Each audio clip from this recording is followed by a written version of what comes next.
I'm falling hard for my ex-wife's sister, but I don't know if I can risk telling her after everything we've been through.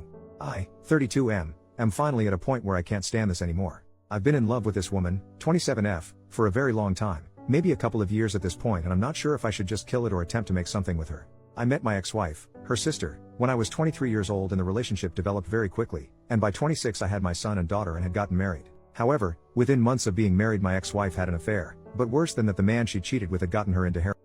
After confronting her on this, she said she was going to get help, but instead she left in the night. I haven't heard from her in 4 years, and last I've heard she's still with that guy and are homeless in Las Vegas. Not sure how true that is, but being focused on holding it together for the kids, I really don't have the time to chase her down, nor do I even want to after what she pulled. I ended up getting a divorce in absentia. I did however maintain a very positive relationship with my in-laws after the fact. Every other weekend my kids stay over with their grandparents on that side, and they pretty much treat me like a son still. I still go to parties at Christmas and I'm reasonably liked by the family. Nobody talks about my ex anymore, mainly to not worry my kids. My oldest, my son, is very hurt by his mother leaving. He's 9 now and I've had to get therapy for him after he told me he hoped his mother was dead. She had been getting verbally abusive towards the end, which was when he was around 5 or 6. Anyhow, in the year following my ex leaving, her sister and her boyfriend had started coming around a lot to see the kids. They knew I worked a lot and would babysit and call it practice, as they wanted to have children of their own. My kids loved them and were spoiled by them, which I didn't mind because we all needed a little positivity. They got married and were very in love. However, her husband was unalived in a workplace accident shortly after the birth of their daughter. It has been extremely rough and painful for everyone involved, as one can imagine. I followed my sister-in-law's example and began to take her daughter to give her time to herself if things got too hard to deal with or she needed alone time. She's been in grief counseling for a few years, but she still wears her ring and has told me she can't ever imagine dating again. I talk to her about him frequently and she's gotten to a better place, but she's still very much in love with him. I can't imagine that sort of pain. Over the last 2 years we've been a more constant figure in each other's lives. My kids love their aunt and I have her over for dinner a couple times a week. My daughter and her daughter have become close and love being around each other, so they have sleepovers. I've moved on from my ex by this point, but the idea of dating possibly someone dangerous as their mother has kept me out of the dating scene. I don't know when it happened, but slowly I began to get soft on my sister-in-law. She's a great mom for what she's had happen to her. She's one of the sweetest people I know and her sense of humor always leaves me laughing and happy. Then I started realizing that I'm physically attracted to her. I've always felt kind of guilty about it because her late husband was a good friend, and since she's obviously is still grieving, so I've kept it to myself. Since COVID started we've been together a bit more because social distancing has had us lose contact with most other people. Nothing romantic has ever been discussed and I try not to flirt, but last week it was very late and after the kids went to bed I made us a few drinks. Not enough to get drunk, but she decided she'd rather spend the night, so I took my couch. I woke up to breakfast this morning and the 4 of us felt like the sort of family I've always wanted. She even kissed my forehead, which is not something she normally does. I still didn't say anything, but after she left I found my son quietly playing with his toys in his room. He looked upset, so I asked him if he was alright. He tells me point blank in the way only a kid can that he wishes sister-in-law was his mother. I sat down with him and asked him why he thought that way, and he gave a whole bunch of reasons for being nice to him. That she never yells about anything. He likes seeing her at his grandparents and she draws pictures with him, which I didn't know they did. By the end of it my heart that is already melting for this woman even more wound up. When visiting, dropping them off with their grandparents, I tried to breach the subject with her folks to kind of feel around how people would see. I made a joke about she and I acting like a married couple sometimes, and they didn't laugh and were kind of standoffish. Friendly, but either they know something or they disapprove. It's getting too hard for me to ignore or pretend it's not getting to me. I'm in love with her. Either I've got to kill it and find some way not to think of her, or I have to find some sort of way to navigate through this situation and tell her everything. If anybody out there has any insight on how to approach a widow, especially one who is married to a friend, with this sort of intention, I could really use your help. First update, 2 days later. Oh my god, this really blew up. Firstly, I'd like to thank everyone who gave me advice on how to proceed and ideas and things I could maybe say to my former sister-in-law. What I ended up doing. Shortly after making the first post, I remembered that my children were spending Sunday night over at their grandparents' house, and typically when they do this, my niece, sister-in-law's daughter, will join them. I allow these bi-weekly visits because I think it's important for them to maintain a healthy relationship with their mother's parents. And sister-in-law lets her daughter go because she enjoys playing with my daughter. Well, I realized we'd both have a free night. Normally I'd just game or hit the gym an extra night, but I figured it would be the perfect opportunity to talk to sister-in-law without the kids being around. So I sent her a text saying, "Hey, kids are out this Sunday, was thinking you might want to get dinner." It was a fairly upscale place that reopened 2 months or so ago for outdoor dining. I never ask her out to dinner and we're almost never alone together, or without a child in the other room. She says she'd love to, and so my panic starts setting in because now I've got to actually act on my feelings. I ask her if she'd prefer meeting at my place and taking one car or meeting at the restaurant. She says she'll come by my place first. I'm a bit more cleaned up than normal, dressed up but not overly dressed. She shows up and my god, she's in a very nice evening dress, makeup, not something she normally wears, really looking stunning. I must have been slack-jawed for a second, I had to be lol. We make a little small talk, compliment how we look, but I still don't have my nerve yet and she isn't pushing the issue. Dinner is really wonderful, they had a live jazz group playing. Definitely coming back to this place. She tells me this is the first time she's really had an adult social outing that didn't involve her daughter in a few years, and I mention that it's about as long for me.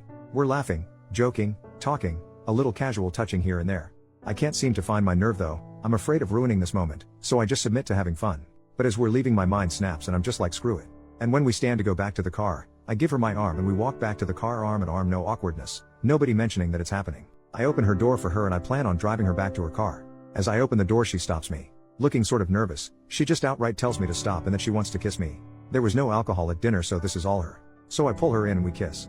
I can barely describe how wonderful it felt to finally touch her. Well, the kissing goes on outside this restaurant with her leaned against my car for at least a half an hour. When we finally break, we share a few more dreamy looks before we get in the car and drive back to my place. She's holding my hand as I'm driving. I don't think I've ever been happier. I confess to her that I've started having feelings for her a long time ago, but with the terrible things we went through, I didn't want to scare her away. She tells me that she's carried a torch for about 6 months herself. At that time I had gone on a couple Tinder dates, and since we were just friends, I described what a mess of a time those dates were. She tells me she began feeling intensely jealous and angry that I was seeing these girls, and it was about that time it clicked in her mind that she had somehow developed feelings for me. As it turns out, I didn't approach her because of her late husband, and she wasn't approaching me because she was afraid I'd see too much of her sister, my ex-wife, in her and start to resent her for it. I invited her in after we got back home and we decided to try and fight off the desire to jump straight into bed, and just sat on the couch snuggling and talking about what we would need to do to make this a working relationship. There were some really teary moments there.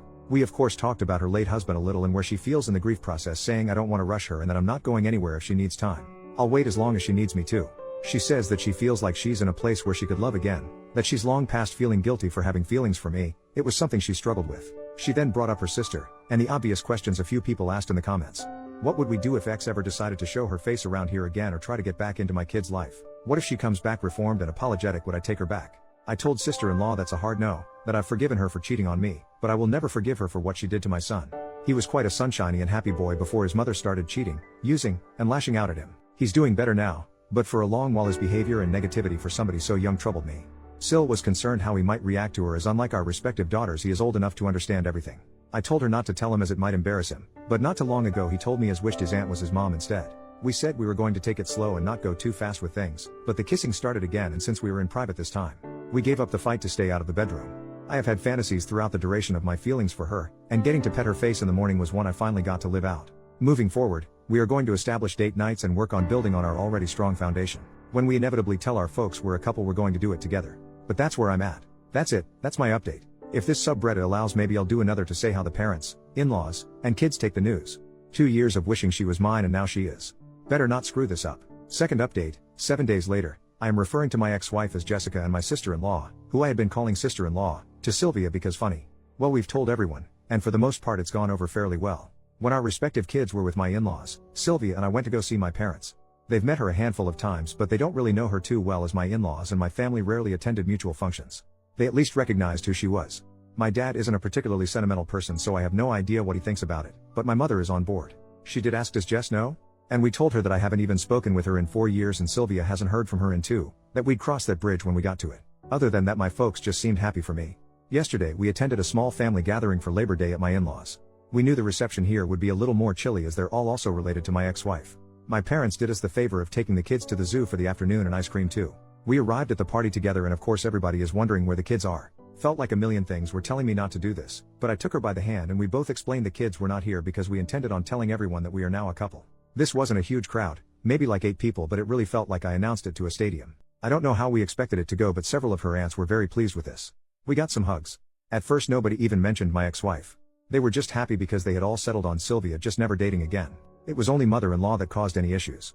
She told the party that she knew we were an item because I was always giving her puppy dog eyes, and told them Sylvia talked about me nonstop. She asked for how long we had been dating in secret and I told her only a week. She scoffed and told me that she didn't think starting a relationship off by lying would be a smart move. She then accused, albeit it in a joking manner to the guests, that Sylvia and I had vanished at a pool party in June to smooch.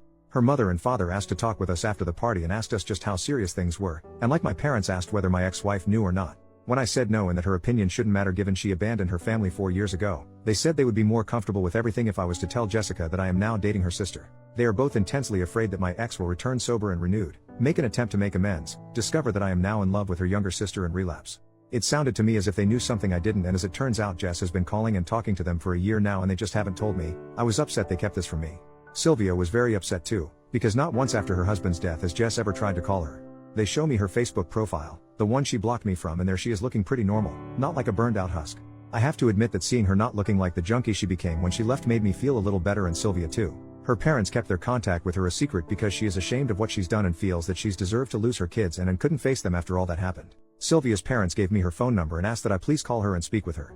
I told her that my feelings for Sylvia are real and there is no chance I reconcile with Jess. Father-in-law seemed to nod in approval, but mother-in-law honestly looks like she was hoping we'd fix things. After we left, I talked to Sylvia about it, and though we discussed it before, a circumstance where Jess returns, we decided to revisit the conversation in light of these new revelations.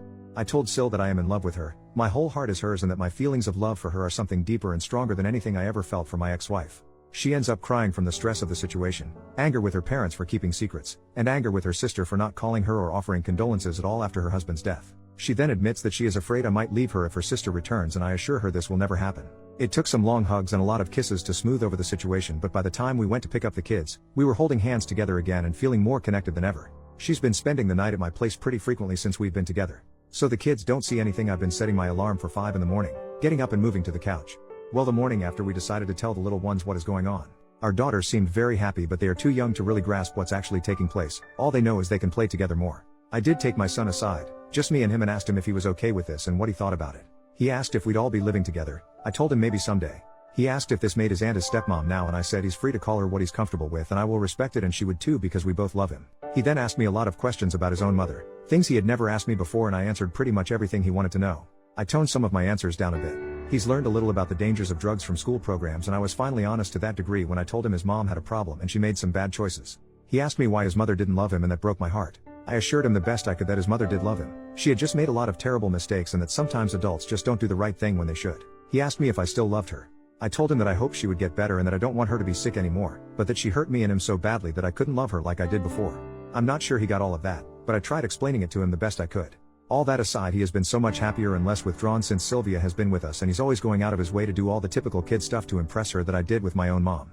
At the end of the day, I still have that phone call with the ex to dread. But, having Sylvia with me, being able to kiss her and hold her at night, it really puts some joy back into me that's been gone for a very long time. I don't think I even knew how unhappy I'd been all these years until I realized how happy she made me feel. We've been doing all the happy young lover stuff. She's been leaving me love letters in my work lunchbox, even little poems, and I had flowers sent to her place of work. She mentioned she had told me that a few of the ladies at work had been trying to get her to ask me out for several months, so I figured the flowers would both make her happy and be a firm thank you to the office girls, lol. Thank you for everyone who commented or sent me messages on the first and second posts. They really made my day and helped me keep my cool to confess to her. Feel free to ask me anything, but I think this just about does it for my updates. Third update, 7 weeks later. What you're about to read is a comment I wrote like last week, and I've just copied and pasted it as it's pretty much good enough to be a post. It details for the phone call with my ex-wife went and a little more info. I did talk to her back in September. I keep going to write an update for this, but life got pretty hectic. I did write like a 10-paragraph update like a month ago, but my laptop crashed and I lost it and got discouraged. The ex-wife is in a much better place and is in recovery. 8 months clean by this point. She finally told me the details of the affair and how things happened, how she got into drugs. Not stuff I really wanted to hear, but she's trying to get her life together, and as much as I dislike the things she's done to me and the kids, I want her to get healthy. I shouldn't, but I worry about her still sometimes. Anyhow, I got around to telling her about Sylvia and she was dumbfounded by it. When I first met my ex, she was 19 and Sylvia was 14, and in her mind she always viewed her as a kid in regards to me, which to be fair I did use to refer to Sylvia as her kid sister. But when she remembered that her sister is a fully grown adult who was married and had a child, that her hinting I was a creep stopped. She did ask if I had feelings for her while I was married, and I denied that. We talked about the kids and she was really regretful and crying throughout the conversation. She has no idea how she'd be able to face them again. I wanted to say something reassuring, but I don't want to give her the impression that I want her in their lives. Cordial, even friendly, but I'm not going to be stupid. She and Sylvia talked for a while too. I didn't eavesdrop intentionally, but from the bits I heard and what I was told, they talked about Sylvia's husband. As it turns out, my ex had gotten arrested for breaking and entering that week and spent it in jail. She didn't even know he passed until a couple weeks after the funeral, and by that point she felt saying anything would make things worse. Things went as well as could be expected. Sylvia, the 3 kids, and I have been spending almost every day together, and I haven't been happier in years. My son and daughter love all the motherly attention they've been getting, and I'm really loving getting to learn more about my little niece. Life's good. Busy, but it's good. Thanks for asking. Alright, that was my comment update, and nothing has really changed in the week since I wrote it. If anybody has any questions or comments, I'd be happy to answer what I can when I can, but during this season my workload increases dramatically and I don't have as much time to be on here as I did when I first posted. I'm so glad I got up the nerve to try with her. I love her so much. I've been so long without a romantic partner, that I forgot what being in love, or feeling loved felt like. Now that I remember, it's shocking to me I didn't realize how alone and miserable I really was. I mean, for Christ's sake, we played Scrabble last night and for some reason it made me ridiculously happy lol. Fourth update, 1 year later, it has nearly been a year since me and my former sister-in-law, Sylvia, decided to begin dating. I couldn't be happier. We're currently living together and are in the market for a new home. Our children are really benefiting from having two parents around to care for them. Our daughters have begun to call each other sisters and my son is accepted in the same way. They're basically just normal siblings. It is interesting with my son. When he is talking to his friends or teacher he refers to Sylvia as his mom, but when calling her or talking to her he still calls her auntie, and our daughters are the same as I am uncle. It confuses some people we meet, but it's always an interesting story to tell. We haven't had much contact with my ex-wife since my last post, though from what we hear she's doing much better. Has a halfway decent job, a boyfriend, and is keeping clean. I don't like to think about her being reintroduced into my children's lives, but if she continues to be a clean and well-rounded person, it will make it much harder for me to deny her visitation should she seek it. Not just from a legal standpoint, but from a moral one as well. Neither Sylvia and I look forward to that day, but the worries seem way off. Her parents have stopped their prodding into our business and haven't tried to force the ex back into our lives as we feared. Our kids spend the weekend with them now as my two were already doing that beforehand. So Sylvia and I get to spend Friday night and most of Saturday to go on dates and have some alone time. Our mutual friends were all pretty surprised by this and have been very supportive as well. They try to be polite and not mention my ex-wife, but every so often it does come up. Mostly everyone is just happy that we've found happiness together. One side of the family that I failed to mention in all of this was the family of her late husband. As you might expect, her daughter still sees them regularly, and they are very happy and accepting of the relationship. His father even told me point blank that he was glad it was me, because he thought he would hate his daughter-in-law bringing some strange man into his granddaughter's life. We haven't had many gatherings of course because of COVID, but the few get-togethers we have included them, and will always include them. Speaking of her late husband, Sylvia and I have talked quite a bit about our feelings and she's even had me come along to one of her therapy sessions, because despite everything going so well, and the immense and wonderful love we have for each other, his memory and presence will always be a part of our lives. She decided on her own that out of respect for me she had to take her wedding band off, something that caused a lot of sadness as you can imagine. I told her that she didn't need to do this and were we to get married, she's got two hands. After I said this she began to wear it on a necklace instead. She wears an engagement ring now. I don't have any crazy story on how the engagement went down. I didn't spring it on her in some crazy public spectacle, but there were tears and hugs and kisses. If you've got any questions I'd be happy to answer them. Thanks everyone so much for all the positive words of encouragement.